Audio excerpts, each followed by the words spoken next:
So in this verse, it is being described by Lord Kapila. What is the ultimate stage of perfection? We discussed a little bit about this in the last session. So again that word appears.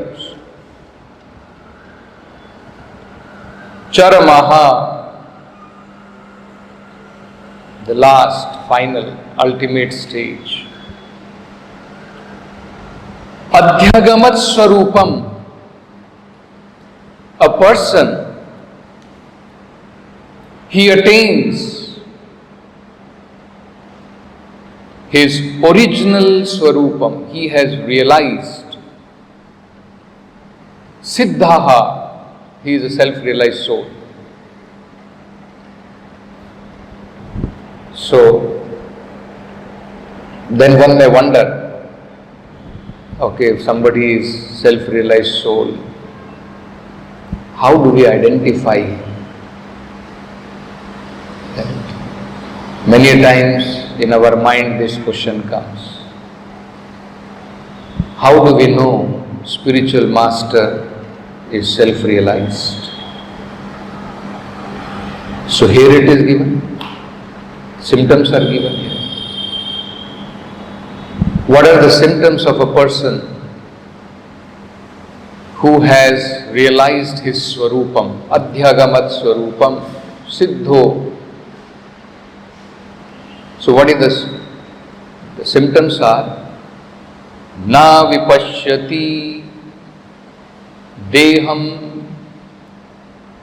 He does not see or identify himself with the different bodily activities like Sthitam, body is sitting, Utthitam, body is walking, Devadupeta Atadeva Vashad Apetam. And it is just like a person who is drunk. A drunkard man does not realize what kind of dress he is wearing or whether he is wearing dress or not. Sometime you would have seen man who is drunk, he cannot realize whether he is wearing cloth or not. Similarly, a self-realized soul, person who has realized the ultimate perfection of his life, no more identifies with his different activities of the body. So, very nicely Prabhupada translates this. Because he has achieved his real identity, Adhyagamat Swarupam, the perfectly realized soul has no conception how the material body is moving or acting. So whether it is Sthitam, Utthitam, how the body is moving, how the body is acting, he has no conception of that at all. How it is?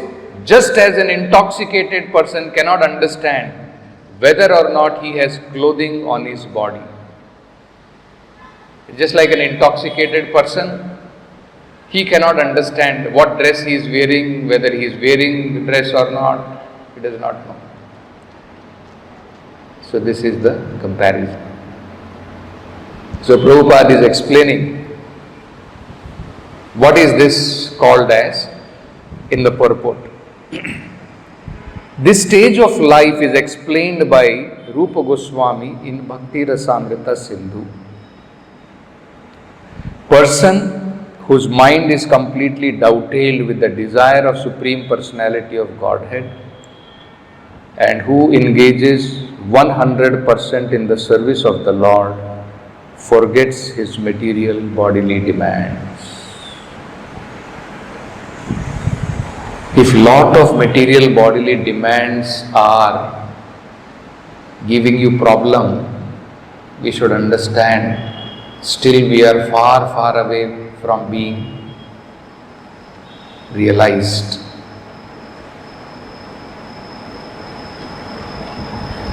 And who is the person for who can forget his material bodily demands?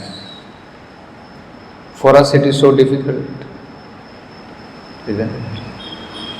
If we have not taken, today if I have slept 5 hours, next day without fail Mangalarti we will not be attending. So much bodily demands. Prabhu, yesterday I slept late. So one day very difficult to sacrifice for us. Why? Bodily demands are demanding. You slept only 4 hours, 5 hours. Now you should take more rest. After Guru Puja, go and take rest. Bhagavatam class, not required. Let me go and take rest. Isn't it? So much of bodily demand. So here you can see, for whom would we not like to come to this stage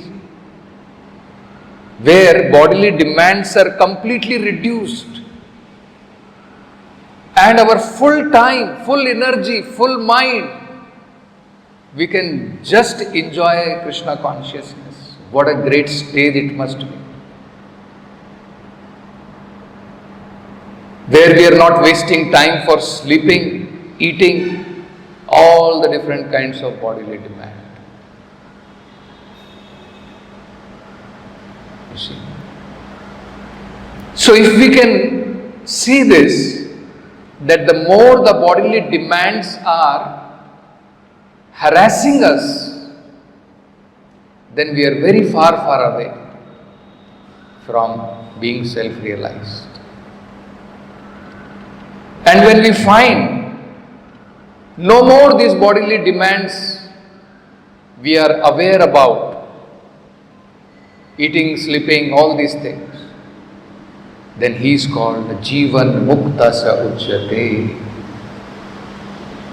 Otherwise, we will be thinking, Srila Prabhupada is also eating, he is also sleeping, he is also like one of us. No! Compare your life, see your life.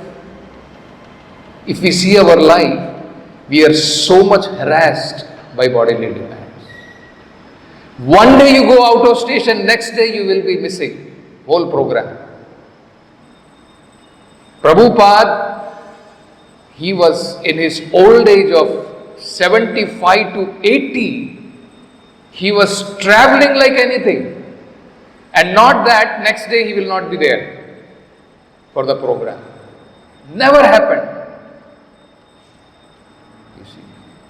We go in luxury cars and nice everything. Imagine hours together, flying from one country to another. Time zone is completely different. We take at least 2-3 days to set to that time. You go from here to America, you start in day, and when you reach there, it is still day. So you have to adjust to that time. It is so difficult. But Srila Prabhupada was never like this. We never heard even one single incident where Prabhupada said, I am having jet lag. It will take 2-3 days for me to adjust to this new place. Never said. There is a very beautiful anecdote of Srila Prabhupada, where one devotee remembers this. Shruta Kirtidas. So he remembered that when they were flying from Australia to Fiji, it was 1 o'clock in the morning when they reached Fiji. And it was Ekadashi. So there was no temple, and they all stayed in one house of one Indian family. They prepared some prasadam and then they went to take little rest. So you can imagine, Shruta Kirti is relating, very interesting. All of you should hear attentively. What was Prabhupada? He was not an ordinary personality. He is what it is described here, Jivan Mukta Sa Uchyate. Even while living in this body, he was completely liberated. Not attached how this body is working, where it is going, the different bodily demands. No. Of course, we cannot imitate, but at least we should learn. So, Prabhupada landed along with his devotees, two devotees, Shruta Kirti and Paramahamsa Maharaj. They travelled from Australia to Fiji, and 1 o'clock in the night they reached Fiji. So around 1 o'clock they had some little prasadam, and Shruta Kirti is relating. Then we went to bed around 2:30 or 3 o'clock. So around 2:30, 1 o'clock they reached. So they freshened up, took some prasadam. This is early in the morning, 1 o'clock. Then 2:30 or 3 o'clock it became. Then as Prabhupada did everywhere, when the sun was ready to come up, Prabhupada was ready for his morning walk. Can you imagine? 3 o'clock. It was already 3 o'clock nearly when they would have just gone to the bed for some rest. And the moment sun is just rising, say around 6 o'clock, Prabhupada is already ready for his morning walk. And that was always the case. It did not matter how much Prabhupada was travelling. If he stayed in a place for 2 days or 2 weeks, as soon as Prabhupada got to the next place, he set his watch, he set his body and just continued on. Immediately he would adjust his body, immediately he would adjust his watch to the new timing. Let us say, for example, you go from here, you go to London. It takes around 6 to 7 hours, let us say, travelling in the aeroplane. Now it is, let us say, you start in the night and 1 or 2 hour rest you take, and by the time you reach there, it is morning. So we find it so difficult to adjust our time. When your time is there now to go and sleep, which the time would have been actually, suppose you started in a day and again it is day there, actually you are supposed to sleep. Because 6-7 hours in India, if you were there, it would have been now 9 o'clock night, 7 hour travelling, you would have gone to sleep. Now it is day there. So what generally we will do, we will go and sleep there. But Prabhupada would not do that. He would set his body and his clock according to the time of that country. So if it is morning there, he would do the morning work. So just like here you can see. As soon as Prabhupada got to the next place, he would set his watch and he would set his body and he just continued on. There was never any question of jet lag. The word did not exist with Prabhupada. It was not something anyone talked about Prabhupada. Prabhupada never exhibited it. This jet lag, Prabhupada never exhibited it. Then, so morning walk, Prabhupada is ready and he is waiting for his disciples.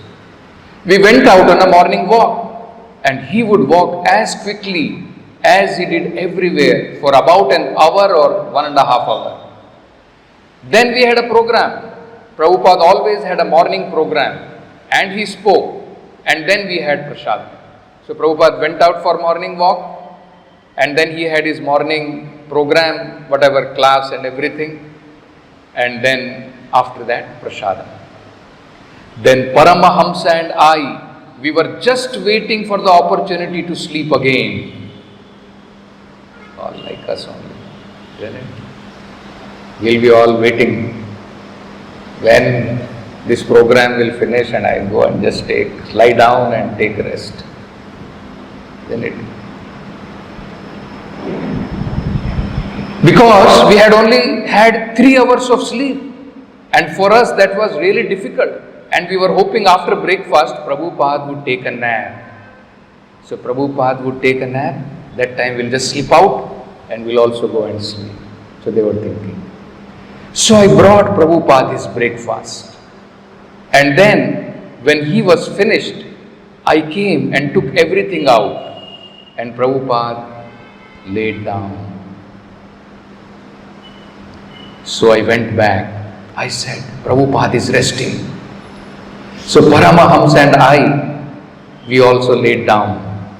Of course, we fell asleep. We were out. And Prabhupada maybe took 15 minutes or something and he was up. So just 15-minute rest little Prabhupada took and he was up again. Finally, I heard a bell ringing. So I went into Prabhupada's room.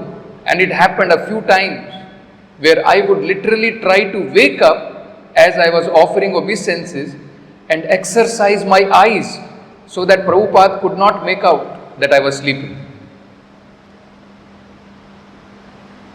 I sat up, and as soon as I sat up, he said, "Why are you sleeping?" So he was trying to somehow or other hide that actually he is asleep. But Prabhupada could make out, and as soon as after paying his obeisances he got up. So Prabhupada asked him, "Why are you sleeping?" "You are like dead man. Everyone is awake. Karmis are all at work, but not the devotees. No, they are sleeping." See how Prabhupada is criticizing. In today's class, in today's conversation, anybody remembers what does Prabhupada say? Let me see how many of you hear attentively.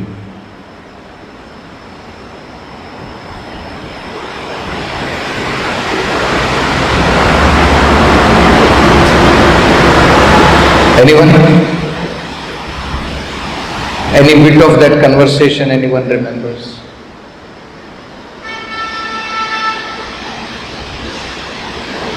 Prabhupada was saying, there are few people who have to follow rules and regulations. Yad yad acharati shreshtaha tat tat evetaru jana sayad pramanam kurute lokastad anuvartate.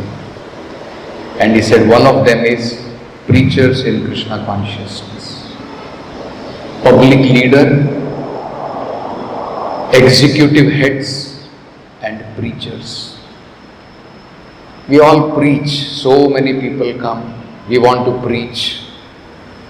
But until and unless we preach by our own examples, if we don't follow the example ourselves, then actually it will not be effective at all. Our preaching will not be effective. We may give 1 hour class, but if we are not able to even get up for Mangala Arati and come or do our program, or attend our sadhana properly, what preaching we are going to do? What is the use of that kind of preaching? That will not be effective, isn't it? It is always achar and prachar. And that is what Prabhupada is criticizing. He is saying, why are you sleeping? You are like a dead man. Everyone is awake. Karmis are all at work, but not the devotees. No, they are sleeping. He said, they are sleeping very soundly. Why are you sleeping? And of course, when Prabhupada asked, why were you doing something wrong? I never had a response, because whatever you said, he would just take that apart. So I just, Prabhupada, I am sorry. What about Paramahamsa? Why is he sleeping? Paramahamsa was a sannyasi. Shrutakirti was a grahastha. Why is he sleeping? He said, call him in here. He goes in and immediately Prabhupada says, you are a sannyasi. Your business is to minimize bodily demands, minimize sleeping, minimize eating. Why are you sleeping? Paramahamsa said, Prabhupada, I had jet lag. And I thought, oh no. Instead of saying, I am sorry. So he is giving reasons. I had jet lag. And Prabhupada said, jet lag? Well, we just flew from here and done this. And Prabhupada said, I am also flying. I am also doing the same thing. I am awake. Then he said, all right, go on. Go sleep if you want.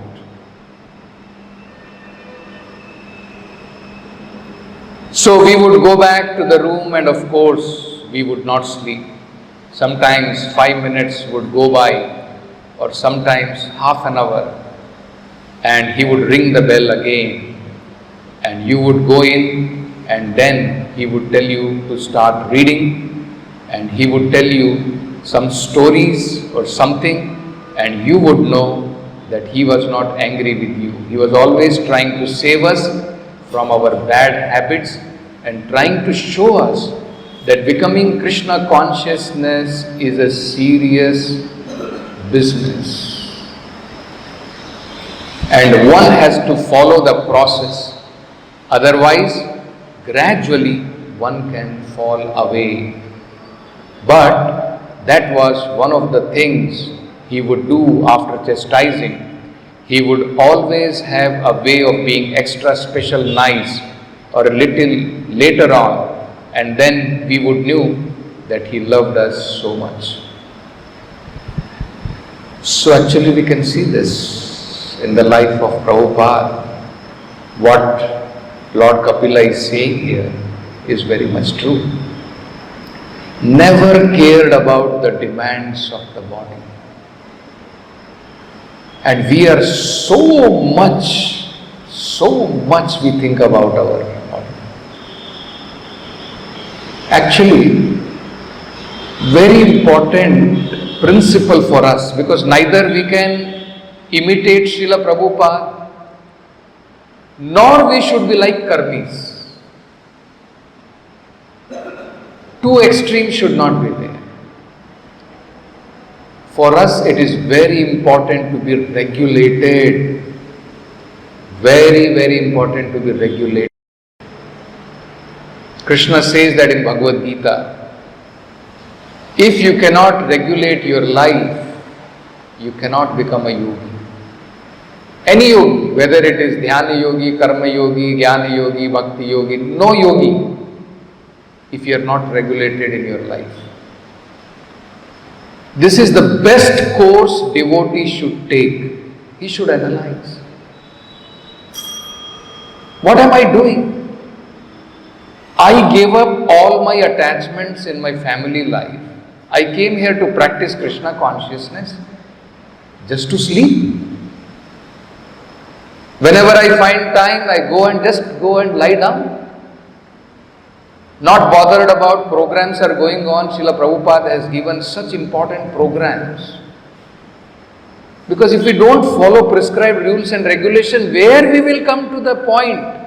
Iha yasya harer dasya karmana manasagira. How will you dedicate? Your words, your body, your mind, everything, 100%. Prabhupada is saying 100% it should be utilized. Isn't it? And that is why Prabhupada is chastising. Karmis are awake and you are sleeping. So, this is what we should think. Just because I am having temple services and I get time, go and sleep. What is this? We should think about. Body, what is required? What is required? More than that, you should not give one iota to the body. Are we servant of this body? Are we servant of this senses? We are supposed to become Goswamis. Not servant of the senses, Godasas.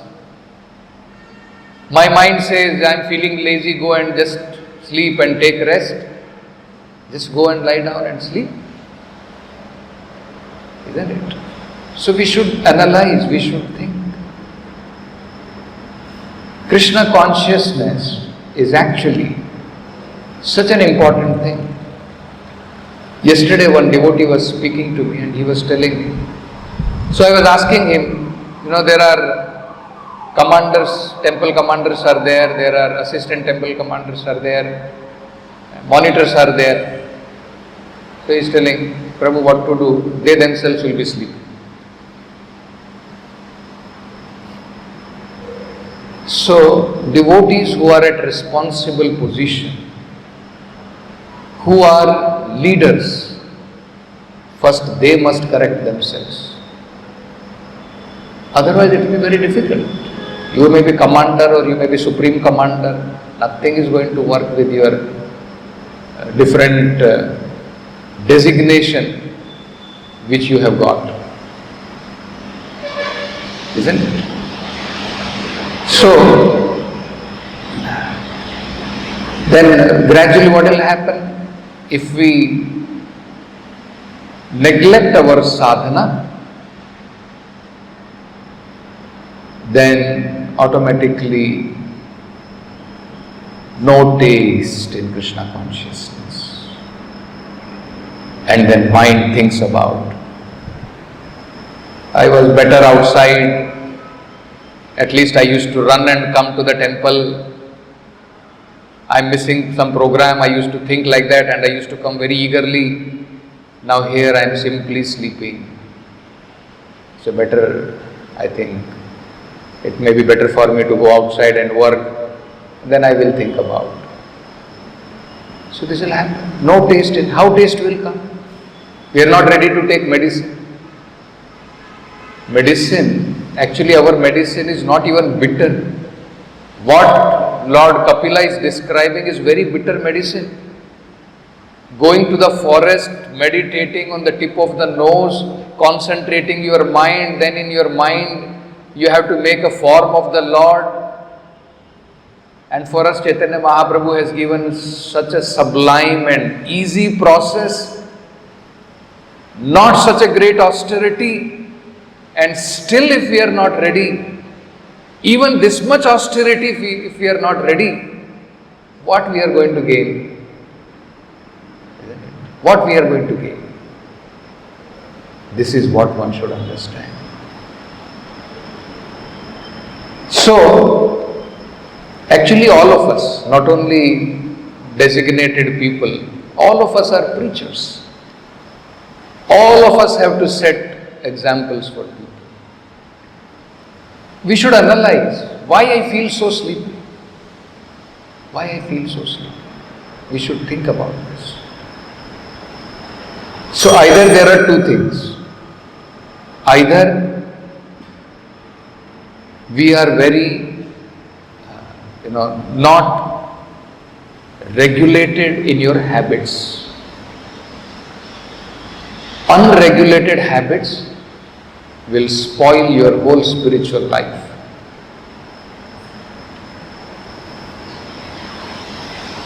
Sometimes in some festivals it may be understood some austerity we may have to take, just like Prabhupada is saying here.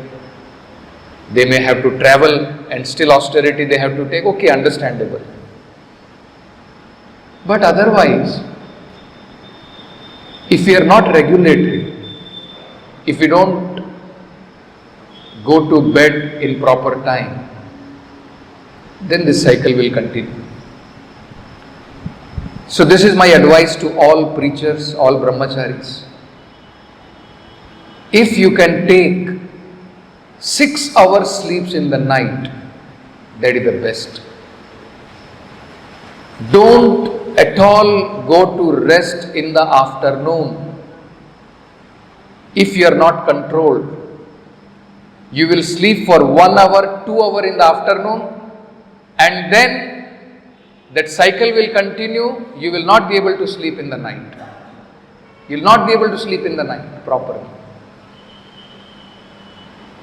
And then when you come for Mangalarati or when you come for program, you will be only drowsy. Only sleep. Because we are not Paramahamsa. Isn't it? So take rest in time. If at all you feel to freshen up, you may require not more than half an hour or 45-minute nap. Not more than that. You can ask any doctor, he will tell you, very unhealthy to sleep in the afternoon. Very unhealthy. More than half an hour, 45 minutes if somebody is sleeping in the afternoon, you are spoiling your material life, you are spoiling your spiritual life. And that will continue. Isn't it? So very important to be regulated. If regulated life we follow, then one day we will be able to come to this point of what Lord Kapila is saying. With our mind, with our body, with our words, we will be able to serve the mission of Srila Prabhupada, Krishna consciousness, 100%. And then you don't require separate liberation. Jivan mukta sa uchyate. While living in this body, you will be liberated. So we'll stop with this Granth Raj, Srimad Bhagavatam ki jai. Vivid Guru Srila Prabhupada ki jai.